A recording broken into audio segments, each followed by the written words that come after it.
ਸਤਿ ਸ਼੍ਰੀ ਅਕਾਲ ਜੀ। Daily post Punjabi ਤੁਸੀਂ ਦੇਖ ਰਹੇ ਹੋ। ਇੱਕ ਈ ਰਿਕਸ਼ਾ ਦੇ ਕੋਲੇ ਖੜਾ ਤਸਵੀਰ ਤੁਹਾਨੂੰ ਦੇਖ ਲਈ ਹੋਣੀ ਆ। ਖੈਰ ਸਵਾਰੀ ਬਣ ਕੇ ਤੇ ਚੜ੍ਹਨਾ ਨਹੀਂ ਗਾ, ਪਰ ਇਹ ਜਿਹੜੀ ਤੁਹਾਨੂੰ ਇਹਦੇ ਨਾਲ ਜੁੜੀਆਂ ਗੱਲਾਂ ਦੱਸਣ ਲੱਗਿਆ ਉਹ ਬੜੀਆਂ ਹੈਰਾਨੀ ਵਾਲੀਆਂ ਨੇਗੀਆਂ।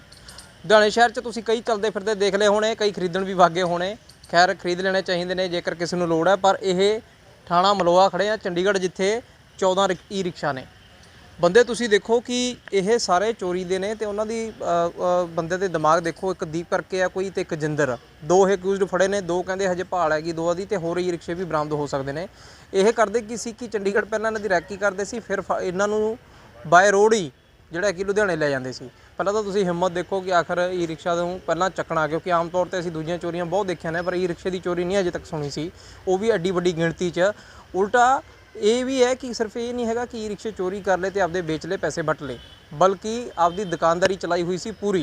दुकान आम करके खोलदा अगला, पिछों मटीरियल पुराना भी लैंदे ने कई लोग, कई नवा भी लैंदे ने। पर ये ਜਿਹੜੇ ਨੌਜਵਾਨਾਂ ਨੇ ਆਪਦਾ ਜੇ ਕਹੀਏ ਧੰਦਾ ਸ਼ੁਰੂ ਕਰਿਆ ਤਾਂ ਉਹ ਈ ਰਿਕਸ਼ਾ ਪਹਿਲਾਂ ਚੋਰੀ ਕਰੇ, ਚੋਰੀ ਕਰਕੇ ਫਿਰ ਅੱਗੇ ਸੇਲ ਪਰਚੇਜ਼ ਦਾ ਕੰਮ ਸ਼ੁਰੂ ਕਰਿਆ। 12ਵੀਂ ਪੜ੍ਹਿਆ ਮੁੰਡਾ ਜਿਹੜਾ ਇਹਨਾਂ 'ਚ ਹੈਗਾ, ਉਹ ਇਹ ਪੂਰਾ ਜਿਹੜੀ ਦੁਕਾਨਦਾਰੀ ਸੰਭਾਲਦਾ ਸੀ, ਕਿਉਂਕਿ ਪੜ੍ਹਿਆ ਲਿਖਿਆ ਸੀ ਉਹਨਾਂ ਦੇ ਵਿੱਚ ਸਾਰਿਆਂ 'ਚੋਂ। ਤੇ ਇੱਕ 3 ਕਲਾਸਾਂ ਪੜ੍ਹਿਆ ਹੋਇਆ ਇਸ ਪੂਰੇ ਗੈਂਗ ਦਾ ਲੀਡਰ ਸੀ, ਜਿਹੜਾ ਦੱਸਦਾ ਸੀ ਕਿਵੇਂ ਫਿਰ ਇਹ ਰਿਕਸ਼ਾ ਚੱਕਣਾ, ਚੱਕ ਕੇ ਲਿਜਾਣਾ, ਫਿਰ ਅੱਗੇ ਸੇਲ ਪਰਚੇਜ਼ ਦਾ ਕੰਮ 12ਵੀਂ ਵਾਲਾ ਕਰਦਾ ਸੀ। ਨਾਲੋਂ ਨਾਲ ਇਹਦੇ ਵਿੱਚ ਸਭ ਤੋਂ ਵੱਡੀ ਗੱਲ ਇਹ ਵੀ ਕਿ ਆਖਰਕਾਰ ਇਹ ਜਿਹੜੀ ਸਲਾਹ ਬਣੀ ਹੈ ਕਾਰੋਬਾਰ ਦੀ, ਕਿ ਜਿਹੜਾ ਅਸੀਂ ਕਰੀਏ ਭਾਵੇਂ ਜੁਰਮ ਦੀ ਦੁਨੀਆ ਦਾ, ਪਰ ਕਾਰੋਬਾਰ ਹੁੰਦਾ। ਕਾਰੋਬਾਰ ਦੀ ਸਲਾਹ ਬਣੀ ਉਹ ਮਾਡਲ ਜੇਲ੍ਹ ਅੰਬਾਲੇ ਦੇ ਵਿੱਚ, ਕਿਉਂਕਿ ਇਹ ਦੋਨੇ ਜਦੋਂ ਉੱਥੇ ਕਿਸੇ ਨਾ ਕਿਸੇ ਮਾਮਲੇ 'ਚ ਫੜੇ ਜਾਂਦੇ ਨੇ, ਕਿਉਂਕਿ ਪਹਿਲਾਂ ਵੀ ਇਸ ਤਰ੍ਹਾਂ ਦੀ ਕੋਈ ਛੋਟੀ ਮੋਟੀ ਜਿਹੜੀਆਂ ਆਟੋਜ਼ ਦੀ ਚੋਰੀ ਕਰ ਲਈ ਜਾਂ ਕੋਈ ਵਹੀਕਲ ਚੋਰੀ ਕਰ ਲਿਆ, ਤਾਂ ਜਦੋਂ ਇਹ ਫੜੇ ਜਾਂਦੇ ਨੇ ਤਾਂ ਉਦੋਂ ਬਾਅਦ ਫਿਰ ਦੋਨਾਂ ਦੀ ਸਲਾਹ ਬਣਦੀ ਹੈ ਕਿ ਕਿਉਂ ਨਾ ਇਕੱਠਾ ਕਾਰੋਬਾਰ ਕਰ ਲਿਆ ਜਾਵੇ।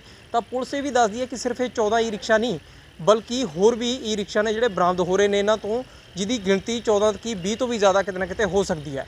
ਪਰ ਸਭ ਤੋਂ ਵੱਡੀ ਗੱਲ ਇਹ ਦੇਖੋ ਕਿ ਜਿਵੇਂ ਜਿਵੇਂ ਸਮਾਂ ਬਦਲ ਰਿਹਾ, ਲੋਕਾਂ ਨੇ ਬੈਟਰੀ ਵਾਲੇ ਸਾਧਨ ਰੱਖਣੇ ਸ਼ੁਰੂ ਕਰਤੇ ਤਾਂ ਚੋਰਾਂ ਨੇ ਬੈਟਰੀ ਵਾਲੀ ਚੱਕਣੇ ਸ਼ੁਰੂ ਕਰਤੇ। ਦੁਕਾਨਦਾਰੀ ਉਦੋਂ ਉਹਨਾਂ ਦੇ ਸਹਾਰੇ ਚਲਾਉਣ ਵਾਸਤੇ।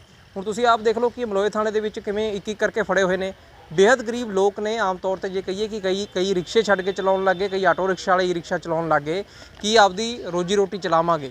ਪਰ ਉਦੋਂ ਬਾਅਦ ਇਹ ਦੋ ਸ਼ਾਤਿਰ ਲੋਕ, ਕਹਿ ਸਕਦੇ ਆ ਕਿ ਇੱਕ ਦੋ ਬੰਦੇ ਹੋਰ ਨੇ ਇਹਨਾਂ ਦੇ ਨਾਲ, ਜਿਹੜੇ ਕਿ ਕੁੱਲ 4 ਤੋਂ 5 ਜਣਿਆਂ ਦਾ ਗੈਂਗ ਦੱਸਿਆ ਜਾਂਦਾ। ਪੁਲਿਸ ਬਾਕੀ ਇਨਵੈਸਟੀਗੇਟ ਕਰ ਰਹੀ ਹੈ ਇਸ ਪੂਰੇ ਮਾਮਲੇ ਨੂੰ। ਤਾਂ ਪੁਲਿਸ ਦੀ ਵੀ ਪਹਿਲਾਂ ਸੁਣ ਲਓ ਕਿ ਆਖਰ ਇਹ ਫੜੇ ਕਿਵੇਂ ਗਏ। ਪਰ ਨਾਲੋਂ ਨਾਲ ਹੈਰਤ ਦੀ ਗੱਲ ਇਹ ਦੇਖੋ ਕਿ ਚੋਰੀ ਦੇ ਧੰਦੇ ਦੇ ਨਾਲ ਆਪਦਾ ਚੰਗਾ ਇੱਕ ਕਾਰੋਬਾਰ ਲੁਧਿਆਣਾ ਸ਼ਹਿਰ ਵਰਗੇ 'ਚ ਵੱਡੇ ਸ਼ਹਿਰ ਦੇ ਵਿੱਚ ਸੈਟਅਪ ਕਰਦੇ ਨੇ। ਅੱਗੇ ਨੂੰ ਜੇ ਇਹੋ ਜਿਹਾ ਈ ਰਿਕਸ਼ਾ ਲੈਣਾ ਹੋਵੇ, ਪਹਿਲਾਂ ਦੇਖ ਲੈ ਕਿ ਕਿਤੇ ਚੋਰੀ ਦਾ ਤਾਂ ਨਹੀਂ, ਕਿਉਂਕਿ ਐਡੀ ਵੱਡੀ ਗਿਣਤੀ 'ਚ ਜਦ ਕਿਤੇ ਈ ਰਿਕਸ਼ੇ ਖੜੇ ਹੋਣ ਤਾਂ ਹਰ ਕੋਈ ਮੰਨ ਸਕਦਾ ਕਿ ਇਹਨਾਂ ਦੀ ਆਪਦੀ ਦੁਕਾਨਦਾਰੀ ਹੋਣੀ ਆ, ਬल्कि ਚੋਰੀ ਦੇ ਨਹੀਂ ਹੈਗੇ। चंडीगढ़ में से कुछ टाइम से ई रिक्शास की चोरी हो रही थी, और इसी कंटेक्स्ट में अभी डीएसपी साहब श्री देवेंद्र शर्मा जी की सुपरविज़न में यहाँ के एसएचओ प्रकाश जी ने एक बढ़िया अच्छा ब्रेक थ्रू हासिल करा है।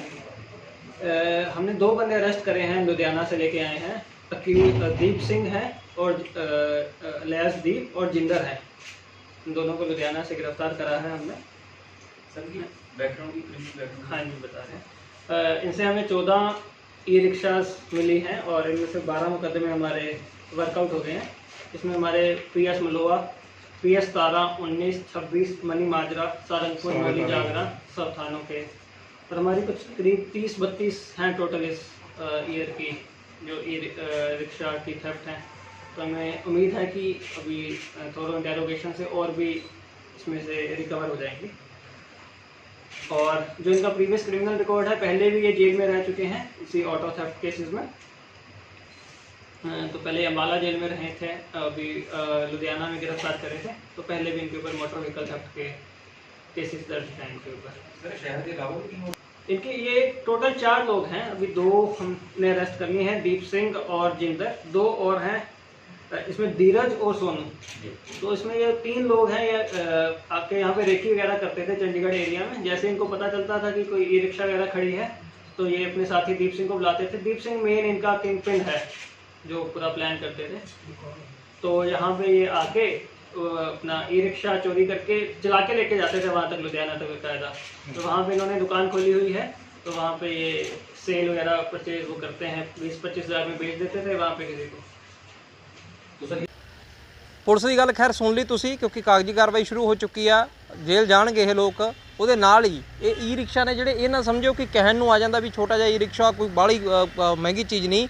ਬਾਕਾਇਦਾ ਤੌਰ ਤੇ ਉਹ ਚੋਰੀ ਵੀ ਇਸ ਲਈ ਕਰਦੇ ਸੀ ਕਿਉਂਕਿ 70,000 ਤੋਂ ਲੈ ਕੇ ਕਹਿੰਦੇ 2 ਲੱਖ ਦੇ ਕਰੀਬ ਤੱਕ ਦੇ ਇਹ ਰਿਕਸ਼ੇ ਹੈਗੇ ਨੇ, ਕਿਉਂਕਿ ਅਲੱਗ-ਅਲੱਗ ਸਪੈਸੀਫਿਕੇਸ਼ਨਾਂ ਤੇ ਅਲੱਗ-ਅਲੱਗ ਕਪੈਸਿਟੀ ਦੇ ਜਦੋਂ ਇਹ ਈ ਰਿਕਸ਼ਾ ਚੱਲਦੇ ਨੇ। ਗਰੀਬ ਬੰਦੇ ਦੀ ਰੋਜੀ ਰੋਟੀ ਹੈ ਤੇ ਦੂਜੇ ਪਾਸੇ ਹੁਣ ਸ਼ਾਤਿਰ ਚੋਰਾਂ ਦੇ ਨਿਸ਼ਾਨੇ ਤੇ ਜੇ ਕਹੀਏ ਕਿ ਈ ਵਹੀਕਲ ਵੀ ਨੇ। ਇਸ ਲਈ ਜੇ ਤੁਹਾਡਾ ਈ ਰਿਕਸ਼ਾ ਤਾਂ ਨਹੀਂ ਕਹਿ ਸਕਦੇ, ਪਰ ਜੇ ਈ ਰਿਕਸ਼ਾ ਹੈਗਾ ਜਾਂ ਫਿਰ ਈ ਬਾਈਕ ਹੈਗੀ ਆ, ਉਹ ਬੇਲ ਸੰਭਾਲ ਕੇ ਰੱਖਣ ਦੀ ਲੋੜ ਹੈ, ਕਿਉਂਕਿ ਚੋਰ ਵੀ ਅਪਡੇਟ ਹੋ ਗਏ। ਉਹਨਾਂ ਨੇ ਵੀ ਪੋਲਿਊਟਡ ਵਹੀਕਲ ਨੇ ਜਿਹੜੇ ਛੱਡ ਕੇ ਡੀਜ਼ਲ ਪੈਟਰੋਲ ਦੇ ਹੁਣ ਈ ਰਿਕਸ਼ਾ ਚੱਕਣੇ ਸ਼ੁਰੂ ਕਰਤੇ ਜਾਂ ਈ ਵਹੀਕਲ ਚੱਕਣੇ ਸ਼ੁਰੂ ਕਰਤੇ, ਤਾਂ ਕਿ ਲੋਕਾਂ ਦੀ ਜਿਵੇਂ ਡਿਮਾਂਡ ਵੱਧ ਰਹੀ ਆ, ਤਾਂ ਸ਼ਾਇਦ ਚੋਰ ਵੀ ਇਹ ਗੱਲ ਸਮਝਦੇ ਨੇ ਕਿ ਲੋਕਾਂ ਦੀ ਡਿਮਾਂਡ ਨੂੰ ਦੇਖਦੇ ਹੋਏ ਅਸੀਂ ਵੀ ਉਸ ਧੰਦੇ ਨੂੰ ਉਸ ਪਾਸੇ ਨੂੰ ਕਨਵਰਟ ਹੁੰਦੇ ਦਿਖੀਏ। ਕੱਲ ਹਾਸੇ ਦੀ ਜ਼ਰੂਰ ਹੈ, ਪਰ ਕਿਤੇ ਨਾ ਕਿਤੇ ਚਿੰਤਾ ਜ਼ਰੂਰ ਨਿਕਦੀ ਹੈ ਕਿ ਆਖਰਕਾਰ ਜੇ ਈ ਰਿਕਸ਼ਾ ਸੇਫ ਨਹੀਂ, ਬਾਕੀ ਵਹੀਕਲ ਤੇ ਮਹਿੰਗੀਆਂ ਗੱਡੀਆਂ ਕੀ ਕਰਨਗੀਆਂ। ਤੇ ਦਿਮਾਗ ਤੁਸੀਂ ਦੇਖੋ ਕਿ ਕਿਸੇ ਚੰਗੇ ਪਾਸੇ ਜੇ ਲਾਇਆ ਹੁੰਦਾ ਤਾਂ ਸ਼ਾਇਦ ਇੱਕ ਚੰਗੀ ਦੁਕਾਨਦਾਰੀ ਸੈਟਅਪ ਜ਼ਰੂਰ ਕਰ ਲੈਂਦੇ, ਕਿਉਂਕਿ ਕਰਨਾ ਸ਼ਾਇਦ ਉਹ ਕਾਰੋਬਾਰ ਚਾਹੁੰਦੇ ਸੀ, ਤਾਈਓ ਫਿਰ ਜਾ ਕੇ ਲੁਧਿਆਣੇ ਦੁਕਾਨ ਖੋਲ੍ਹ ਲਈ ਆ। ਸੀਨੀਅਰ ਵੀਡੀਓ ਜਰਨਲਿਸਟ ਕਮਲ ਦੇ ਨਾਲ ਸਮਿਤ Singh, daily post Punjabi, Chandigarh.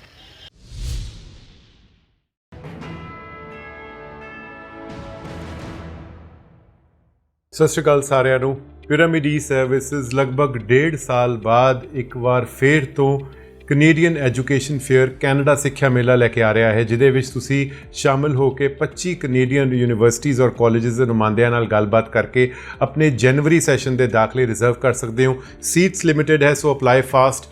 Seminar ਹੋ ਰਿਹਾ ਹੈ 8 ਅਗਸਤ ਨੂੰ ਜਲੰਧਰ ਵਿੱਚ, 9 ਅਗਸਤ ਨੂੰ ਲੁਧਿਆਣਾ ਵਿੱਚ, 10 ਅਗਸਤ ਨੂੰ ਮੋਗਾ ਵਿੱਚ, 11 ਅਗਸਤ ਨੂੰ ਬਠਿੰਡਾ ਵਿੱਚ, 12 ਅਗਸਤ ਨੂੰ ਚੰਡੀਗੜ੍ਹ ਅਤੇ 13 ਅਗਸਤ ਨੂੰ ਪਟਿਆਲਾ। ਸੋ participate in this event to reserve your seat for winter intake and get your visa on time.